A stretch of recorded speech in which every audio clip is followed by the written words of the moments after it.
আসসালামু আলাইকুম। আশা করি সবাই ভালো আছেন। আজকে আমি দেখাবো এফএসবিএল টেলিকমের নতুন অ্যাকাউন্ট কিভাবে নিজে নিজে খুলবেন। তো প্রথমে প্লে স্টোরে চলে যাবেন। প্লে স্টোরে গিয়ে লিখবেন এফএসবিএল টেলিকম, লিখে সার্চ অপশনে লিখে সার্চ করবেন। সার্চ করলে প্রথমে আমাদের অ্যাপসটি দেখতে পাবেন। অ্যাপসটি ইনস্টল করার পরে সরাসরি আপনি আমাদের অ্যাপসে চলে যাবেন।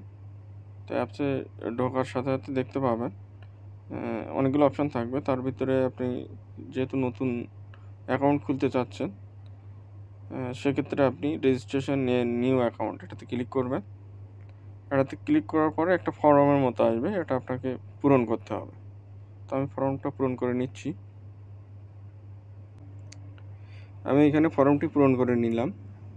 এনআইডি কার্ড অনুযায়ী এখানে নাম লিখলাম, একটা সচল ফোন নাম্বার লিখলাম, একটা সচল ইমেল অ্যাড্রেস লিখলাম, আর এনআইডি কার্ডের এনআইডি নাম্বারটা এখানে লিখলাম, আমার জন্ম তারিখ লিখলাম, এইখানে পাসওয়ার্ড লিখলাম। পাসওয়ার্ডটা 6 ডিজিটের, আপনি 6টা নাম্বার দিয়ে দিতে পারেন।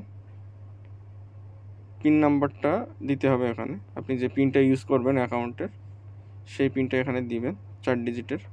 তারপর আপনার এইখানে বিভাগটা সিলেক্ট করে দিবেন, তারপরে আপনার জেলাটা সিলেক্ট করে দিবেন, থানা সিলেক্ট করে দিবেন, তারপর আপনার গ্রামের নাম, পোস্ট অফিসের নাম, এগুলো এখানে পর্যায়ক্রমে লিখে দিবেন অথবা সিলেক্ট করে দিবেন। আর এইখানে আপনি আপনার অ্যাকাউন্টের লেভেলটা এখানে, যদি ফ্রিতে রিটেলার অ্যাকাউন্ট করতে চান, আমাদের এখন রিটেলার অ্যাকাউন্ট ফ্রি, কোনো ধরনের চার্জ লাগে না।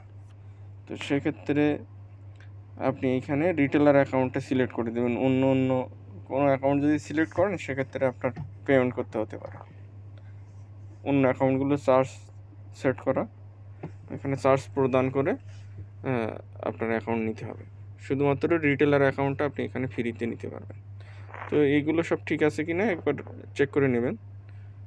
তারপরে আমাদের এখানে যে অ্যাপসের ভিতরে যে রেজিস্ট্রেশন নিউ অ্যাকাউন্ট, এই যে অপশানটা আছে এটাতে ক্লিক করলে আপনার অ্যাকাউন্টটা ক্রিয়েট হয়ে যাবে। অ্যাকাউন্টটা ক্রিয়েট হয়ে গেল। এখন আপনি যে পিন নাম্বারটা দিয়ে যে ফোন নাম্বার এবং পাসওয়ার্ডটা দিয়েছিলেন সেটা দিয়ে লগ ইন করে নেবেন। আচ্ছা, আমি এখানে ফোন নাম্বার এবং পাসওয়ার্ডটা দিয়ে লগ ইন বাটন ক্লিক করলে আমি কিন্তু খুব সহজেই অ্যাকাউন্টে ঢুকতে পারতেছি। এভাবে করে আপনি আমাদের নতুন অ্যাকাউন্ট নিজে নিজে খুলতে পারবেন। ভালো থাকবেন। ধন্যবাদ সবাইকে।